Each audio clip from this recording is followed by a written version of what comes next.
estimate. President Abdel Fattah el-Sisi thanked every faithful Egyptian who contributed technically and practically to ending the crisis of the Ever Given ship, which has brought to a halt navigation in the Suez Canal for almost a week. In a post on Facebook, President el-Sisi said that the Egyptians managed today to end the crisis of the ship in the Suez Canal despite the tremendous technical complexity that surrounded this operation. The head of state added that with things back to normal at the Egyptians' hands, the world is reassured about the path of its goods that pass through this pivotal lifeline. He added that Egyptians have proven today that they are always up to the task and that the canal their grandparents dug and their fathers defended Egypt's right to will always stand witness the Egyptians' determination to chart their own course.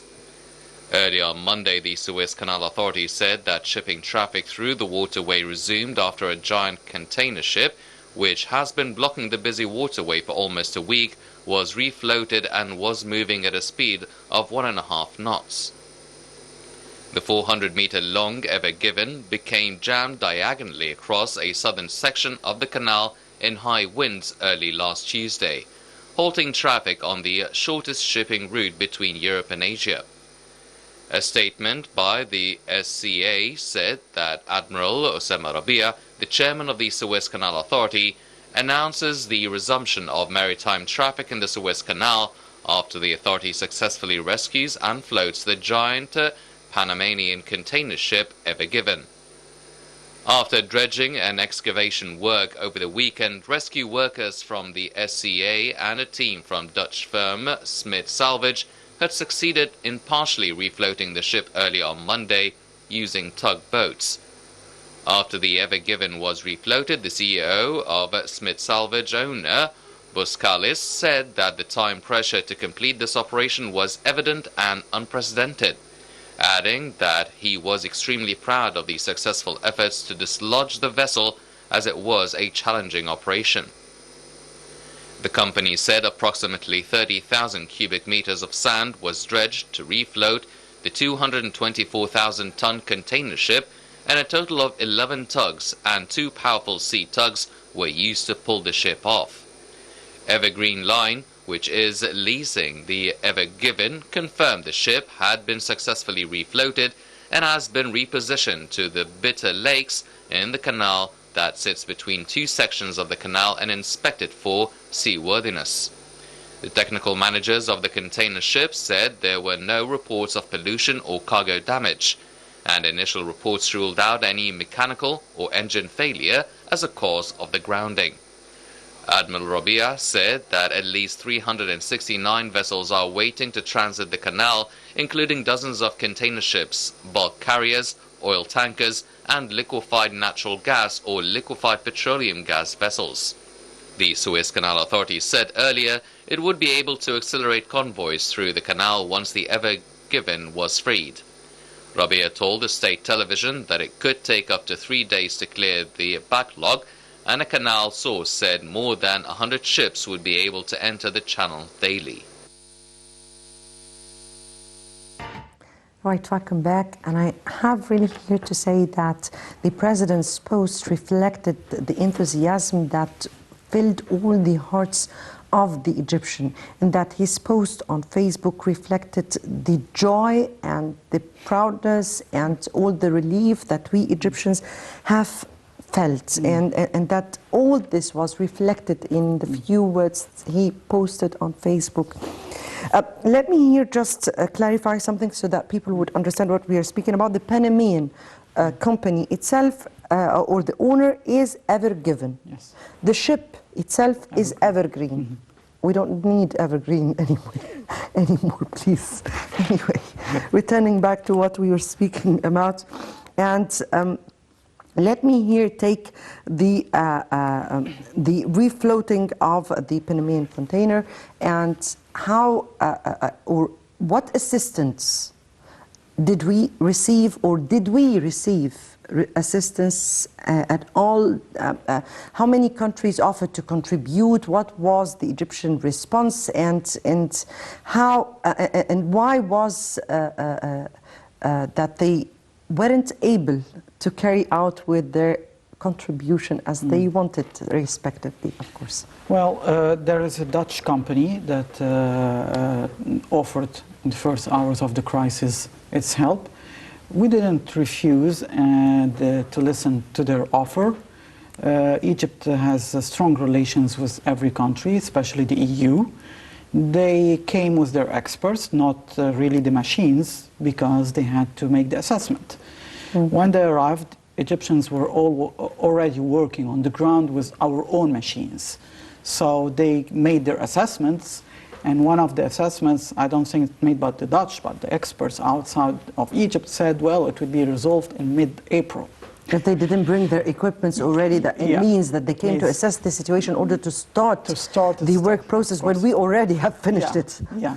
So first of all, that doesn't mean that Egypt is open for every opinion. We didn't say no. If you could help, you're welcome. But we were doing our job. We didn't wait and ask for more assistance. So this is the main point. The second point is that President Abdel Fattah al-Sisi was watching over this crisis from the first hour till now. And he was giving his assessment and his opinion about what's taking place. We are listening to all experts, international and domestic, but we have one goal, is to not to wait more than a week, because all the opinions said, as I said now, mid-April. Actually, we would have solved this whole situation except for the sandstorms and the bad weather that halted or delayed our ability to do that. We worked with some small equipments, and I saw on the Facebook, some made fun of it. Well, it worked, and it helped. We did a great job with these equipment. The problem is not the equipment, the problem is the mindset. We have people who could work and know how to do their best in these crises. Let's not forget that all the Egyptians who worked around the clock were motivated by a national sentiment. Yes, this is what I was exactly going to ask you. The effort that was done by the workers who worked in the whole process, and the enthusiasm. I wish if we can hear their voices while when the ship was refloated. I wish if we can hear their voices.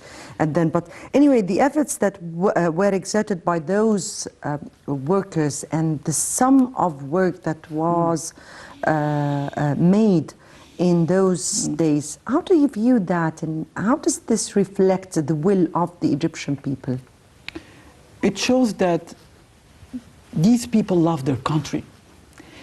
They felt that their own president and the leadership is working hand in hand with them. And I repeat what President Sisi said once at the beginning when we started the project of the Suez Canal. He said, someone told him, Mr. President, may God be with you. And the president looked at him and said, no, may God be with us, because we will work together. And this is what took place today. The president, the government, and the people all worked around the clock to find a solution, whatever it would take. These people could have lost their lives with any accident. They didn't care about it. They said, we will just do our best. Look at the cargo, the Evergreen. It's safe, no pollution, no even a scratch. All the reparations are being inspected now under Egyptian inspection. This is our sovereignty and our right to do it. Evergreen is fascinated with how we have ever given Amir, the company, is fascinated with the Egyptian dealing with this problem, how the cargo was safe. Look, it's a cargo with the size of 4 football playgrounds. And it had £250,000 of weight. So this could have caused a huge disaster. Anyone would have said, we have to get rid of the cargo, the things that were on the ship in order to make it able to move. We have gone to the difficult solution, which is no, we will risk our lives, we will risk everything in order that the evergreen will get out safe. And then we will tell the world now who should be held accountable according to the international law. Now, investigations will reveal who will be held accountable, Yes. by the way. Let me take here your reading to how the Egyptian felt. I mean, you have followed up how people reflected all through the social media, all Yes. through in the streets even, and people have felt enormous relief towards the issue. So, from your point of view, why was that issue very important for Egyptians? Because we all know from previous experience how we are under the microscope internationally, and especially by the international media. Whatever happens in Egypt echoes everywhere, and if it's a tiny incident, it's a huge incident. So when it happens in the Suez Canal, you can imagine how we will hear some intervention from outside critics. So all the Egyptians. So let us Yes. let us speak about how people looked into the matter. I mean, here we have heard some of the U.S. Statements, and they have even offered to send their own SEALs and Navy and whatsoever. Thankfully, and with all respect for their kind offer for help. And definitely that was not the only offer for contribution. How did we look into this problem, and how did Egyptians feel a threat towards that particular problem? On a diplomatic level, we were very, very clever by saying thank you to everyone. We already said thank you to Yes. everyone, indeed.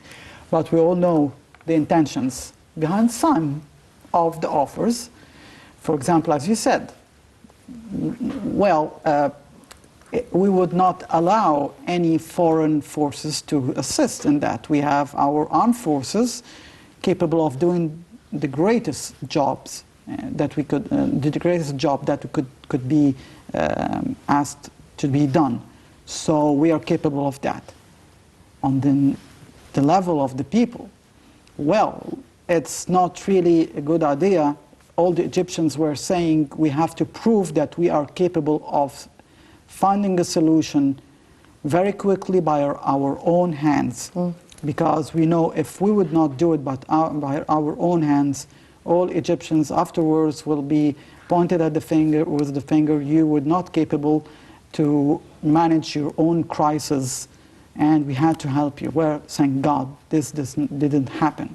So this is on the level of the people. Thank God we were able to manage the situation ourselves. And very quickly. And very quickly. Very quickly. So let me take here, because very quickly that also reflected on some of the statements and reports by the international media. Yeah. And the international media. And of course, definitely you have followed the international media and the reflection or how they reported on the incident. Just let me take here your reading. Well, I read all the international reports. They were amazing. Some of them, as I said, mid-April, we will be probably capable of moving the ship mid-April. Means that in 2 weeks. And one of the media said that the losses were $400 million per hour. And others said what would happen with the stock exchange and the oil prices. And let's not forget the environment, because they were waiting that some leaks will happen and they will cry and say... And a very big environmental crisis would happen, yes. And so it was amazing that all these reports, without hearing what Egypt, which is the country that is hosting all that, had to say, they made their own scenarios. They made their own inventions. Pretext to the accident and what happened there. Exactly. and they were trying to portray this incident, which is a huge incident, of course, we cannot deny that, but as an international crisis. So while these reports were spreading in the rumors, there was even someone said, which is a spiritual, makes this joke. Yeah, that he said it was Power Mind. Power Mind was behind the refloating. Yes, it was amazing. That was funny. It was very funny how these. No, another ironic report was that of finding alternative routes to the Suez Canal. Yeah, it came from Iran. An expert said we have alternative routes, and he had the map ready, and he started talking about the alternative route. And let's not forget about the cattle. They were in the ships. They will die because of Egypt trying to find a solution. Well, I think the best answer we gave is the floating of the boat today, and that's it. The reports, I think that the international media has to really examine exactly how they are dealing with Egypt. Even if there is some finance against Egypt, they could ruin their own reputation by, for example, one of the leading news reports now that said, well, the ship just returned again at the same position and blocked the Suez Canal. Denied the refloating of this of the ship. Yes. So they are ruining their own reputation. And it's a big name, by the way. It's a big name in the media, in the world media. We were attacked, let's say like that, by news reports and economic reports. Imagine a country under this stress that they're pointing the finger, telling us, the media, I'm not saying the governments, you are responsible of environmental, of economic, of political, of trade, of oil problems. We had all the problems on our backs in just a matter of few days. I think if this problem happened in other countries, it wouldn't be like that. Let me take here. I mean, some people would see that was a big problem and it was a huge one, but here some people see it as a grant in terms of it proved the importance of the Suez Canal and that there is no alternative and that the Suez Canal is a world navigation route that has no alternatives. I mean, here, how the whole world suddenly did not do what to do. Of course, because let's not forget that they were puzzled. Egypt is a strong country, it has a strong military, it has a strong diplomacy, and it has a leadership, the President Abdel Fattah al-Sisi, and this is the credit. He has excellent relations with all world leaders, except some who are in Egypt. We are open to everybody as long as there is mutual interest and mutual respect. Yes. Because mutual respect according to our sovereignty and our national sovereignty. So they were puzzled how to deal with Egypt under this situation, really. To criticize or not to criticize, to portray Egypt as a country who failed to manage the problem or not. And the answer, I know what they had in mind, these powers. They had in mind this the time, if we will go on in this problem in few weeks, 1 week again, Egypt will be the target eventually in front of all the media. And this was the clever reaction of President Abdel Fattah al-Sisi, his timetable, work around the clock, because these people are silent, waiting for us just to be unable to find a solution, and in a matter of few days, they will start their media attacks and criticism. And now when we found a solution, I think that they know that it was a bad idea criticizing Egypt, because yes, it's a huge problem, and we found a huge solution in a matter of days. Did it reflect to an extent that that Egypt has returned to its strong institutions, that has the ability to solve its problems with its own hands, that it's not the weak Egypt that they were, that was reeling from some of the economic collapses and all these. How do you view the situation here? As you said, the word returned. I said it today, and then I said, no, we didn't return to our position. We did better. Yes. We're stronger today than ever, because imagine if this problem happened 20 years ago, it would have been a disaster for Egypt. Egypt now is new Egypt. We're stronger. It is. It is. We're stronger. But we are. I'm and proud. I end it to this. We are old. Yeah. Dr. Sherif Amir, Professor of International Relations, thank you so much for being with us tonight. We are giving this very long special... live Egypt. Long live Egypt. Indeed. I guess that takes us to the end of this episode. Many thanks for watching, and stay tuned for more coming tomorrow in the press conference that will be held 10 a.m. in the morning with Vice Admiral Osama Rabia. Good night.